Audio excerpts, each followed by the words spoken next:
그건 그런 뜻이 아니에요. 그 뜻 강좌 세 번째 시간을 시작하겠습니다. 제3강의 제목은 마태복음은 유대인을 위한 복음서인가 이렇게 잡았습니다. 지난번 제2강에서 예수 그리스도는 다윗의 자손인가 하는 문제를 우리가 살펴보았습니다. 그 김에 3강의 주제도 연결되는 주제로 이렇게 잡아보았습니다. 마태복음의 시작은 우리가 잘 아는 대로 마태복음 1장 1절에 보면 아브라함과 다윗의 자손 예수 그리스도의 계보라 이렇게 시작하면서 유대인들에게 익숙한 그 아브라함과 다윗의 족보가 이어집니다.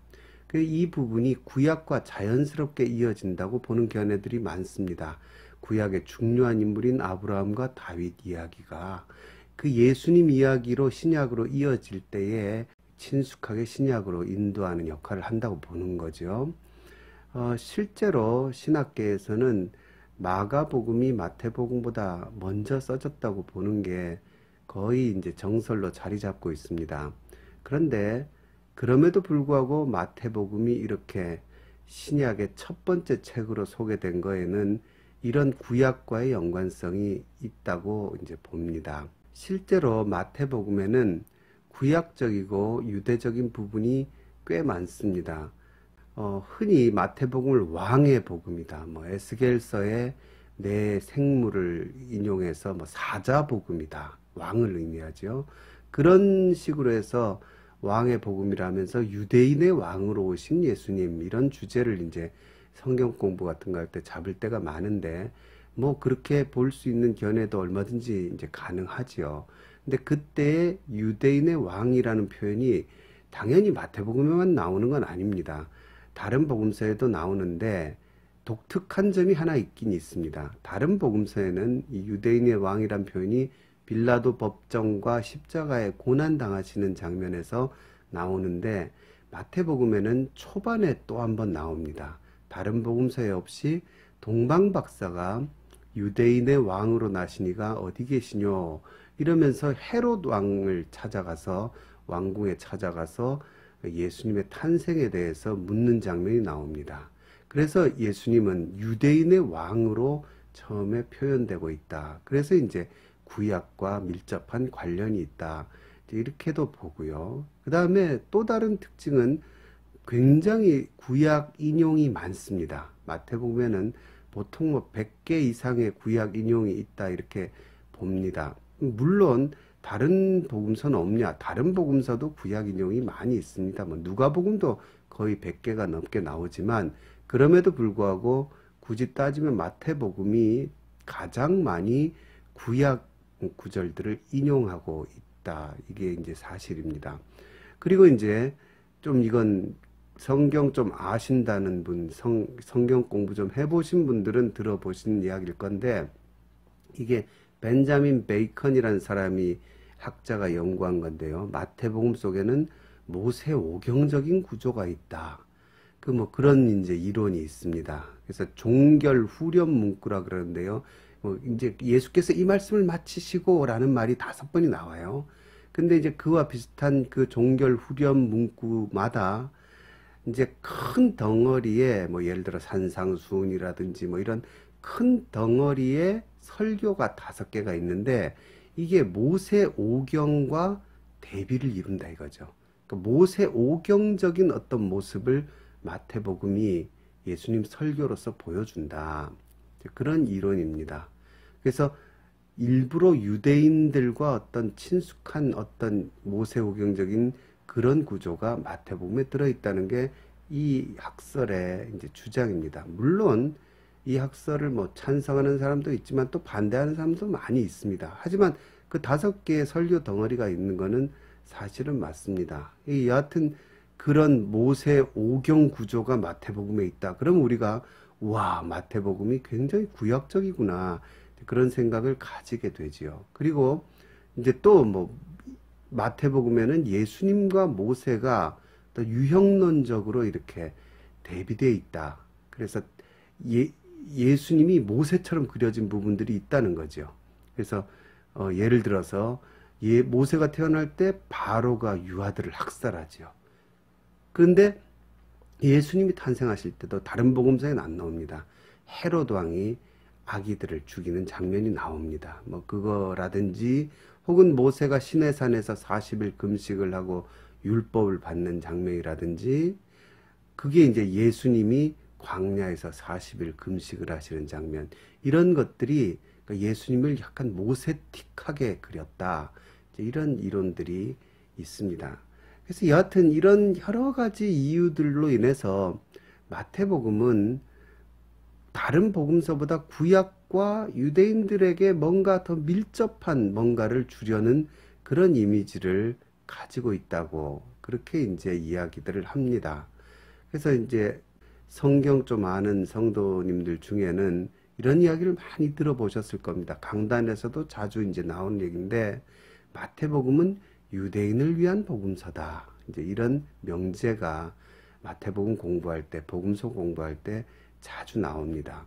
이때 유대인을 위한 이 복음서라는 말을 많이 오해들 하고 계세요. 어떻게 오해하고 있냐면, 유대인들에게 친숙하게 다가가기 위한 어떤 친유대적인 복음서구나, 이렇게 이제 생각을 하는 경향들이 많습니다.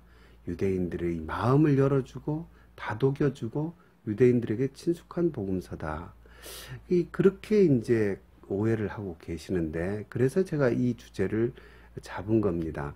왜냐하면 성경 교육이라는 게 이 진짜 뜻, 진실한 뜻을 밝히는 게 중요합니다.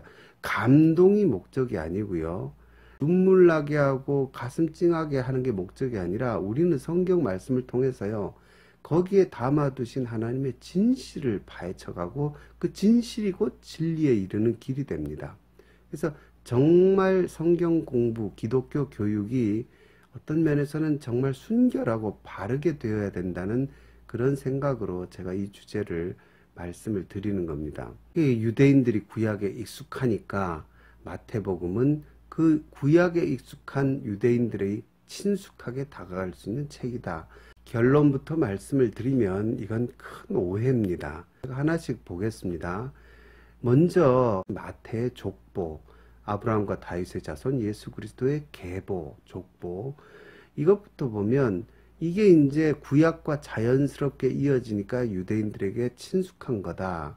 물론 거기 1차적으로 맞습니다. 유대인들에게 낯설지 않은 거죠. 그러나 마태복음이 족보로 시작하는 이유가 유대인들에게 친절하게 다가가기 위한 것은 전혀 아닙니다. 왜냐하면요, 이 족보가 겉보기엔 친숙한데 내용으로 들어가자마자 굉장히 당황스러운 문제들이 여기서 도출됩니다. 그게 뭐냐면요, 4명의 여인들이 초반에 나옵니다. 다른 곳에는 전부 다 아버지의 이름으로 낳고가 이어지는데 4명의 여인들만 유독 여기 등장하는데, 이 4여인이 굉장히 유대인들을 당황하게 하는 여인들입니다. 예를 들어서 1장 3절의 첫 번째 여인은, 유다는 다말에게서 베레스와 세라를 낳았다. 다말이 나오죠. 이 다말은 유다의 부인이 아닙니다. 유다의 며느리지요. 그러니까 굉장히 부끄러운 불륜이 여기에 들어있는 겁니다. 근데 이걸 굳이 다른 부인들은 안 밝히고 마태 선생님은 이 다말이란 이름을 밝히고 있습니다. 이스라엘 사람들한테는 숨기고 싶은 건데, 자랑스러운 족보로 내세우려면 이건 숨겨야 되는 건데, 요 부분만 딱 먼저 시작을 하는 거죠. 그 유다는 자기 며느리 다말에게서 자식을 낳았다는 겁니다. 그 다음에 두 번째 등장하는 여인이 5절에 살몬은 라합에게서 보아스를 낳았다.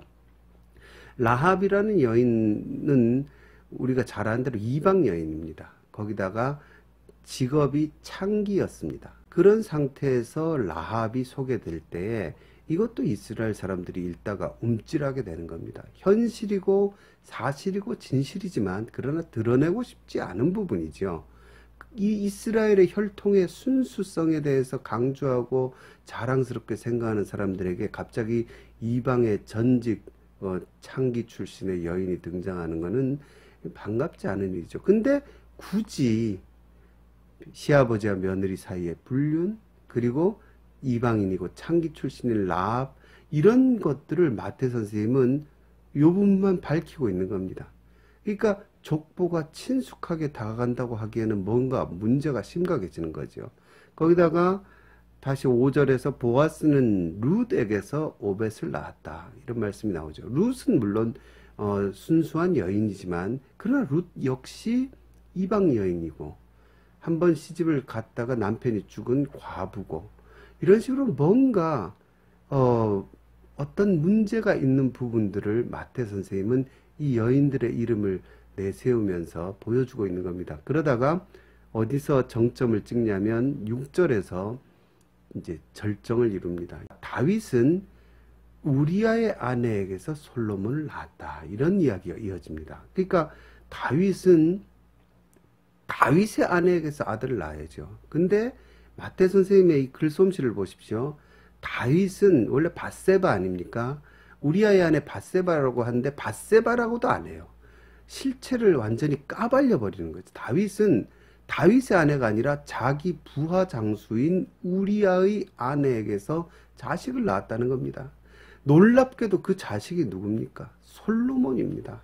그렇게 이스라엘이 자랑하고 그렇게 회귀하고 싶어하고 찾고 싶어하는 영광의 나라를, 이스라엘을 이루었던 최고의 왕 솔로몬, 다윗, 그 시대 아닙니까? 근데 그 놀라운 이스라엘의 자랑인 왕정 시대가 사실은 알고 봤더니 어떤 거냐? 불륜으로 이루어진 거라는 거죠. 더더군다나 이 속에는 더 큰 사건이 이게 내포되어 있잖아요. 그게 뭡니까?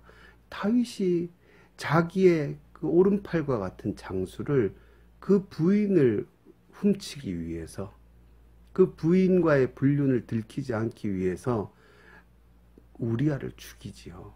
그러니까 살인과 가정 파괴와 불륜으로 얼룩진 그러한 모습을 지금 이 족보가 보여주는 겁니다. 그러니까 우리가 아는 대로 표면적으로는 유대인들에게 친숙하네 하고 시작을 해도 유대인들이 읽다 보면 당장 초반에 얼굴이 이그러지는 겁니다. 왜냐하면 사실은 사실인데 왜 그럼 다른 부인들을 안 썼냐 이거죠. 왜 굳이 유대인들을 불편하게 하는 이 부인들만 쓰고 있냐. 그거는 유대인들을 친절하게 마음을 열어주고 다가서게 하려는 게 아니지요.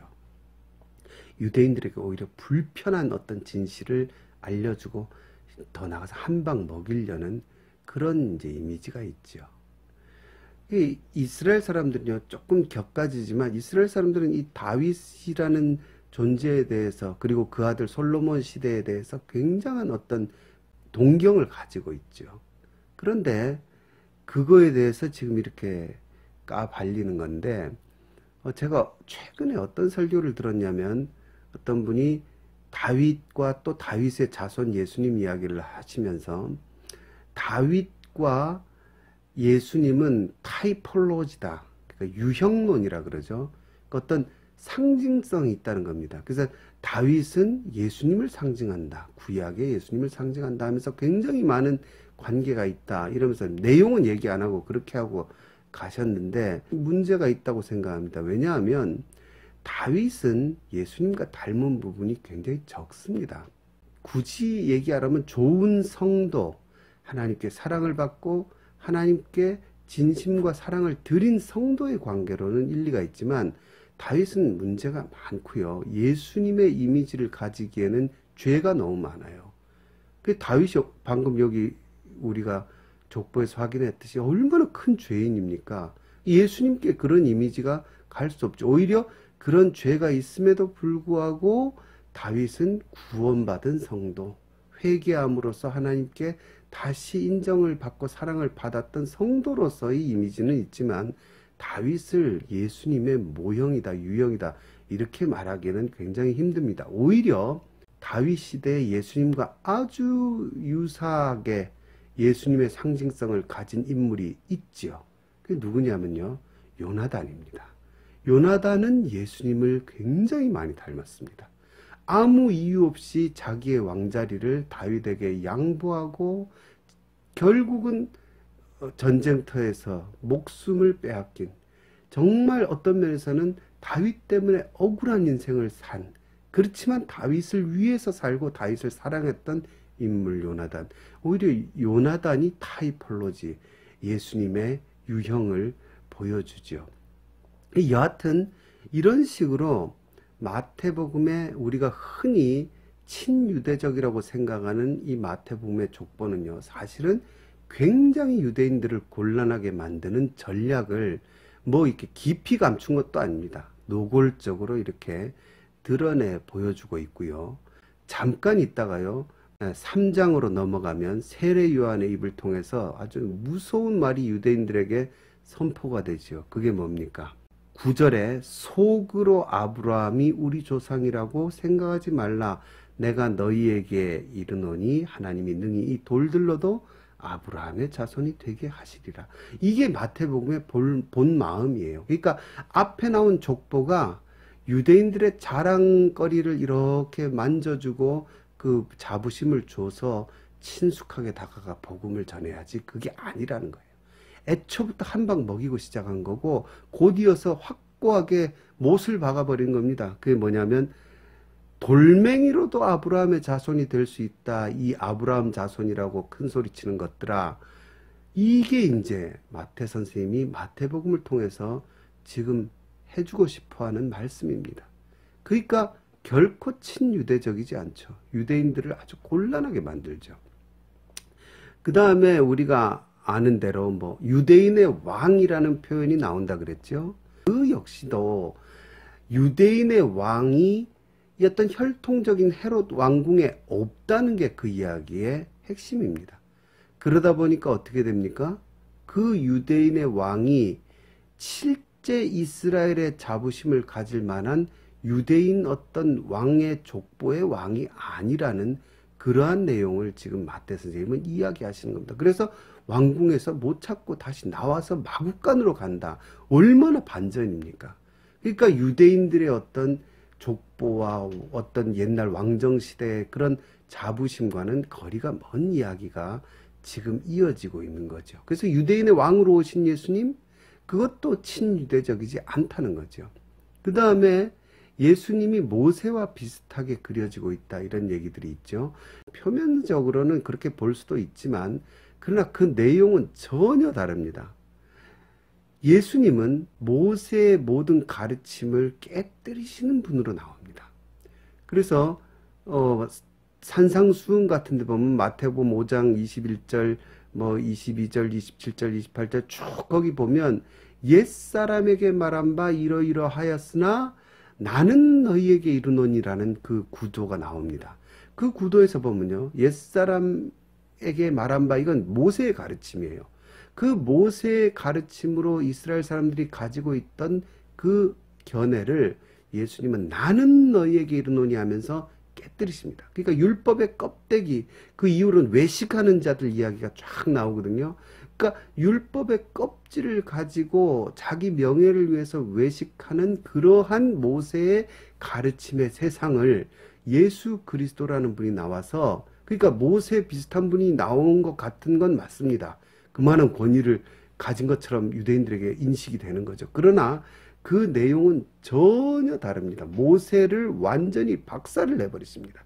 그래서 모세의 율법의 세계를 깨뜨리시고 새로운 율법 해석의 세계를 여시는 거죠. 그 해석은 본질로 가는 겁니다.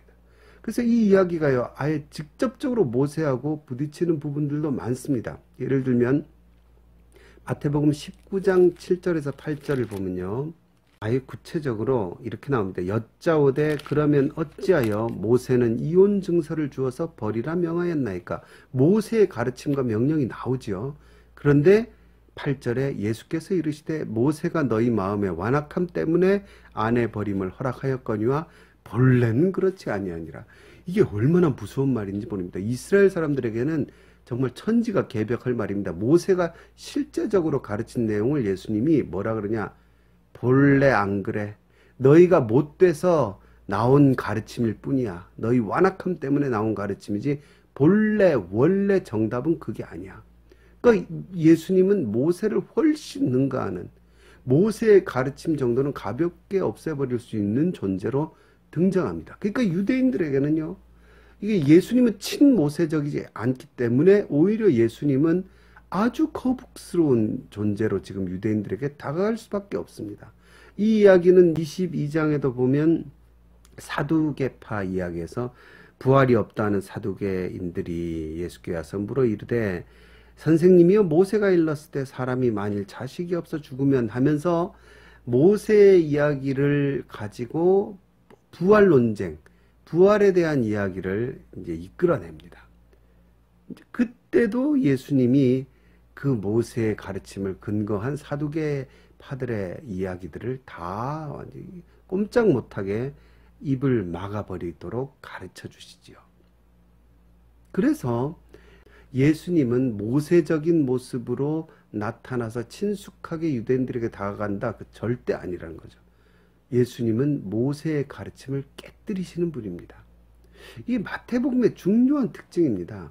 그리고 흔히 이제 신학적으로 조금 더 성서학적으로 들어가면 마태 공동체, 마태복음을 읽던 사람들이 어떤 사람들인가? 지식 공동체다. 굉장히 학문적인 어떤 지식과 학문이 깊은 사람들이다 이렇게 보는데요. 왜 그러냐면 본질을 보는 눈이 예수님을 통해서 주어진 사람들입니다. 그러니까 그 당시에 율법에 익숙한 많은 유대인들이 율법의 껍질만 보는 겁니다. 모세와 옛 가르침을 통해 온 그 껍질에 매달려서 외식하면서 율법이 진짜 주어진 그 목적을 모르고 갈 때 마태네 사람들은 어떤 예수님을 만났냐면 그 율법의 핵심과 본질을, 본래의 정신을 가르쳐 주신 예수님을 아주 깊이 받아들인 사람들이죠. 그래서 그 율법의 핵심, 정수, 그걸 제대로 깨달은 깊은 학문을 가진, 깊은 진리에 대한 지식을 가진 공동체로 마태복음을 봅니다. 왜 그러냐? 예수님이 그러셨기 때문에 그렇다는 거죠. 그때 그 예수님은 이 본래의 정신, 율법의 핵심의 정신을 가지고 모세의 가르침도 깨뜨려버리고 옛사람들의 가르침도 깨뜨려버리고 당시 유대인들의 가졌던 일반적인 율법에 대한 생각들을 다 깨뜨리신 분이다.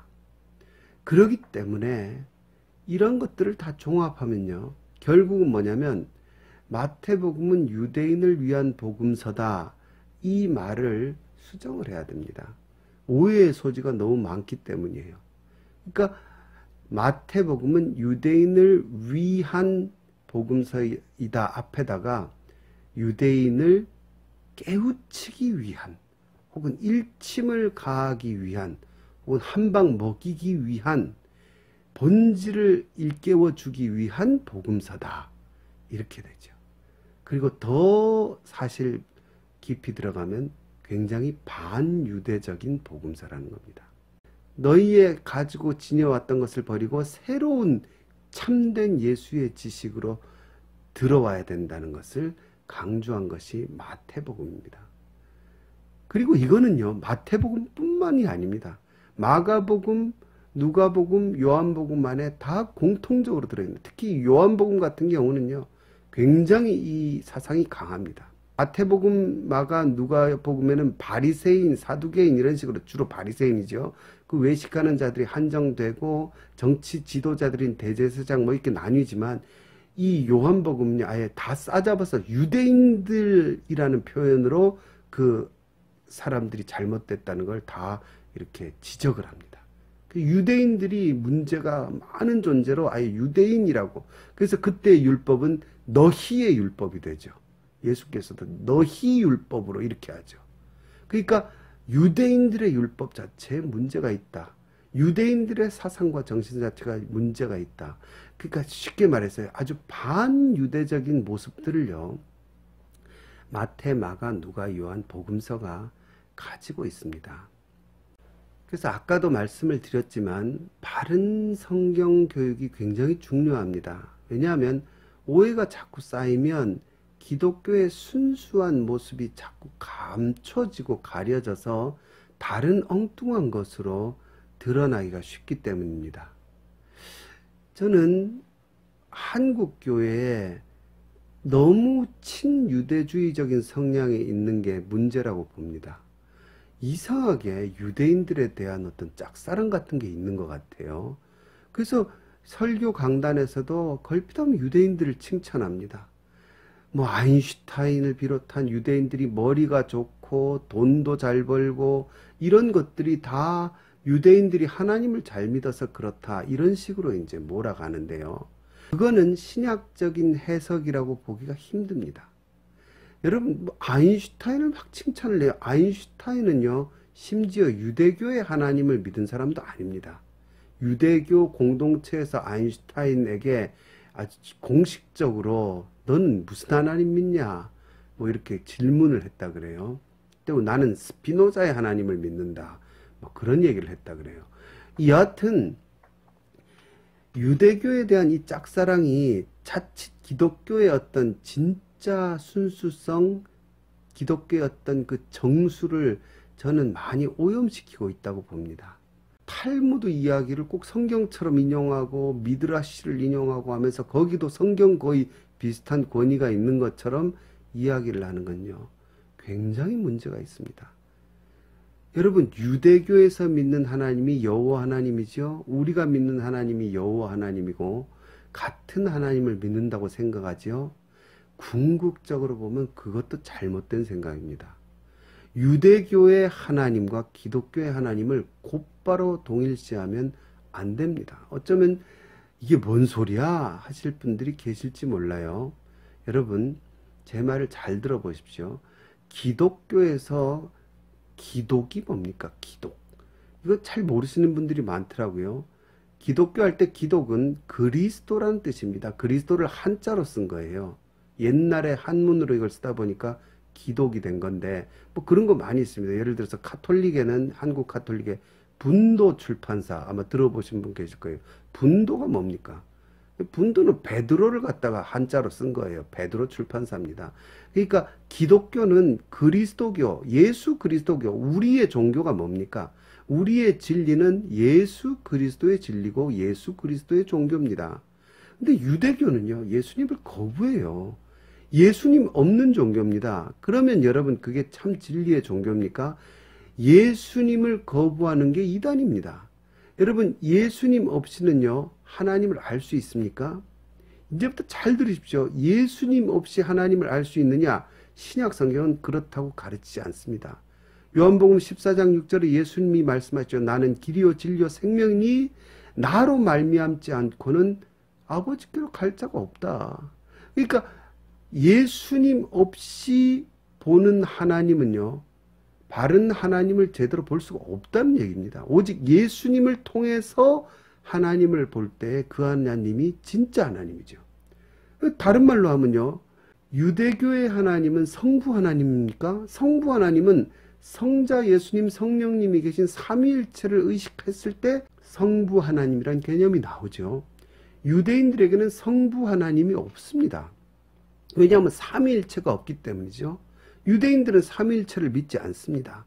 삼위일체 이론에서 어긋나는 게 뭡니까? 기독교 이단입니다. 유대교는 결국 기독교 측에서 보면 이단이고 그들이 믿는 하나님은 잘못된 하나님이에요. 여러분, 통일교도 박태선도 뭐 다른 이단들도 다 성경책 봅니다. 그 성경책 볼 때 그 성경이 우리랑 똑같아요.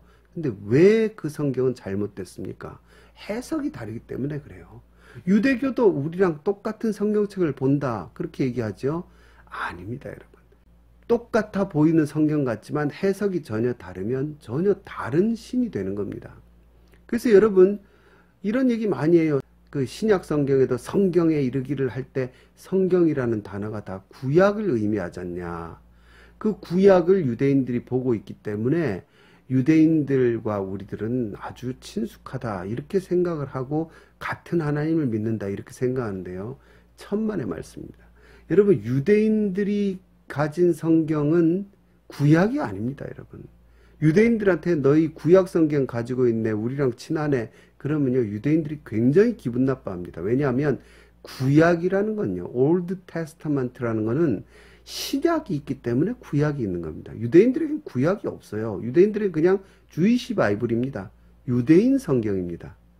유대인들 자체가 갖고 있는 성경이지 그걸 구약이라고 부르지도 않고 신약의 관점에서 보지도 않습니다. 그래서 여러분 랍비들 설교를 보면요, 랍비들도 회당에서 열심히 강론을 합니다. 모세오경 얘기하고 율법 얘기하는데 다 무슨 얘기하느냐? 그걸 그냥 이제 생활의 지혜. 뭐 어떤 때는 제가 들어보니까 무슨 인류에도 얘기하고요. 뭐 좋은 얘기 많이 합니다. 이웃사랑도 얘기해요. 그 율법의 정신에 그 이웃사랑이 나오잖아요. 그러니까 여러 가지 좋은 얘기하고 또 음식 얘기 많이 합니다. 뭐 코셔라 그러죠. 여기 유대인들, 지금 21세기 유대인들도 코셔가 얼마나 중요한지 모릅니다. 이 코셔 문제, 이 유대인 랍비들이 이건 된다, 먹어도 된다, 이건 안 된다, 이거 승인받는 게 굉장히 중요한 거예요. 미국에서는요, 그게 굉장히 지금 중요한 문제가 홍역이 돌고 있어요. 미개한 옛날 후진국처럼. 왜 홍역이 도느냐? 유대인 공동체 랍비 한 명이 그 홍역 백신 거기에 무슨 돼지 뭐가 들어간다고 들었나 봐요. 그래서 그 홍역 백신을 맞으면 코셔에 어긋난다. 그래서 독실한 유대인 부모들이 안 맞춰가지고 엉뚱하게 거의 사라진 것처럼 알고 있던 홍역이 다시 애들 사이에 막 퍼지고 있고, 그래서 문제가 지금 심각해요. 그런 식으로 성경을 해석하는 겁니다. 하지만 문제가 뭐냐? 그 성경 안에서 핵심은 뭡니까? 예수님은 없는 거예요. 근데 우리가 보는 구약의 핵심은 뭡니까? 앞으로 예수님이 오신다는 겁니다. 그러니까요, 여러분, 구약을 잘 이렇게 해석을 해야 됩니다. 인용을 잘하고요. 우리나라에 훌륭한 구약학자들이 많이 계십니다. 그분들은 구약학자로서 훌륭하신 분들입니다. 왜 그러냐면 구약은 신약을 기반으로 해서 구약이 있는 거예요. 근데 이거를 얼마 전에 들으니까 어떤 분은 저 유대교 무슨 랍비한테서 구약을 배웠다. 정말 뭐 구약을 정통으로 배운 거다. 이런 얘기를 하는데 그건 정말 잘못된 얘기입니다. 왜냐하면 유대인 랍비는 구약을 가르칠 수가 없지요. 구약을 몰라요. 구약은 아까 말씀드린 대로 신약을 기반으로 했을 때만 구약이 존재하는 거죠.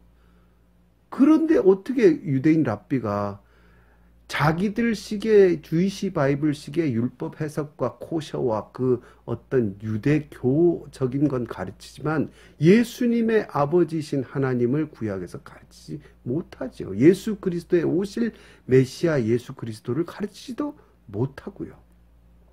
그래서 우리 기독교가 잘 정신을 차려야 됩니다. 그래서 저는 보면요, 구약을 인용하면서 아브라함이 거부였다, 이삭이 뭐 100배의 복을 받아 거부가 되었다, 여러분도 하나님 잘 믿으면 부자가 된다, 이건 랍비들이 하는 설교지요. 어디에 신약에 예수 그리스도의 메시아 되심과 하나님의 아들 되심과 신성을 이야기하기 위해서 구약을 인용한 것 외에 그런 식으로 설교에서 이야기하듯이 믿음의 조상들 부자 된 것처럼 너희도 부자 된다, 이런 식의 구약 인용이 신약에 어디 있습니까? 모든 구약의 말씀이 누구를 향하고 있습니까? 그렇죠. 우리 주 예수 그리스도를 향하는 거죠. 그게 기독교죠. 그러니까 제가 마태복음 이야기에서 이렇게 이야기가 쭉 이어져 왔는데요, 너무 친유대적인 모습들을 우리가 경계해야 됩니다. 왜냐하면 기독교는 유대교와 단절이 됐어요. 이게 인정하고 싶어 하지 않고, 물론 신학계에도 그걸 부정하는 분들이 많아요. 요즘 유대교를 통해서 기독교를 봐야 된다, 뭐 이런 운동들도 많은데, 그러나 결론적으로 보면 그 유대교 안에서 기독교는 떨어져 나올 수밖에 없었습니다. 왜? 예수 그리스도 때문에 그렇죠. 그리스도 예수의 신성과 예수 그리스도의 유일성, 그 구원자 되심, 그것이 기독교의 정수기 때문에 이건 유대교와 같이 짝을 이룰 수가 없는 거죠. 그래서 제가 보기에는 요세푸스에 나오지만 예수님의 동생 야고보가 굉장히 중요한, 베드로와 쌍벽을 이루신 당시 초대교회 지도자셨습니다. 아주 훌륭한 정의의 야고보라고 불리신 낙타 무릎의 원조십니다. 그분이. 그 야고보 선생님이 유대교 안에 있기를 굉장히 애를 쓰셨습니다. 율법을 소중히 하면서 유대인들과 어떻게 하든지 화합을 하면서 예수님을 전하려고 했는데, 결국 그래서 유대인들한테도 굉장한 존경을 받았지만 결국 야고보 선생님이 유대인들한테 순교를 당하십니다. 여러분, 그래서 이 기독교의 핵심과 정수인 예수 그리스도, 그리스도, 이 부분에 있어서 우리가 다른 것들로 이걸 오염시키고 오해적인 부분들을 자꾸 버리고 깎고 이렇게 나가야 됩니다. 이걸 예수님 자신이 스스로 말씀해 주셨죠. 아까 말씀드린 대로 구약, 이게 신약 성경에서 성경이라는 구절이 나올 때 그 성경은 구약이죠. 구약이잖아요. 이러잖아요. 근데 그때 그 구약을 예수님이 한마디로 정리하시죠. 그 한마디로 정리하신 게 요한복음 5장 39절이죠. 너희가 성경에서 영생을 얻는 줄 생각하고 성경을 연구하거니와 이 성경이 곧 내게 대하여 증언하는 것이니라. 이러니까 구약과 유대인 성경은 다른 거죠. 유대인들은 자기들의 성경에서 예수님을 찾지 못합니다. 이 성경이 예수 그리스도 그분에 대한 이야기라는 것. 구약이. 그러기 때문에 구약이죠. 그 고귀하고 소중한 구약. 신약의 예수 그리스도를 구약이 이야기한다고 믿는 그게 기독교입니다. 그러니까 유대인을 미워하자 절대 그런 얘기가 아닙니다. 유대인을 사랑해야죠. 불쌍히 여겨야죠. 왜 불쌍히 여깁니까? 하나님을 믿는다고 생각하고 있지만 제대로 된 하나님을 안 믿고 있기 때문입니다. 제대로 된 참된 하나님은 누구십니까? 자기 아들 예수 그리스도를 이 땅에 보내신 분이 진짜 여호와 하나님이고 구약을 읽으면 그걸 봐야 돼요. 근데 그들은 그걸 못 봅니다. 그러니까 얼마나 불쌍합니까? 그런데 그들을 동경하고 그들을 바라보는 건 그건 문제가 있죠. 물론 어떤 분들은 로마서에서 바울이 유대인들을 향하여 자긍하지 말라 이런 것들이 나온다 그러는데요. 그건 전체 구조를 봐야 됩니다. 앞부분에서요 유대인을 막 바울이 깝니다. 유대인이라 칭하는 네가 어쩌고저쩌고 유대인들하고 잘난 척하지 마라. 한참 하다 보니까 로마 교회는 이방인 유대인이 다 섞여 있거든요. 그러니까 전반부에는 유대인을 막 야단치다가 유대인 너무 야단쳤나 이방인들이 이제 윽쓱할까봐 뒤에 가서는 또 이방인들 보고 자긍하지 마라. 하나님이 유대인을 구원하신다. 그건 당연하죠. 유대인만 구원하십니까? 그런 바울의 선교적인 휴머니티는 유대인, 당연히 유대인도 있고, 이디오피아, 방글라데시, 어디, 이 땅의 모든 민족 가운데 그런 선교적인 꿈을 우리가 다 꿔야 되는 게 당연한 거 아닙니까? 그런 차원이지, 유대인들이 어떤 특별한 사람들이고, 특별한 어떤 존재라고 하면서 이상하게 유대인들을 구애하고 유대인들을 짝사랑하고 심지어 마태복음조차 유대인을 위해서 써진 유대인들에게 어떤 포근하게 다가가는 책으로 그러니까 그렇게 쉽게 오해가 되는 거죠. 이런 부분들을 해체하고요. 정말 예수 그리스도가 하나님 되시고 구원자 되신다는 기독교의 핵심적인 이 정수를 우리가 지켜나가야 될 줄로 믿습니다. 제 3강은 여기까지 하겠습니다.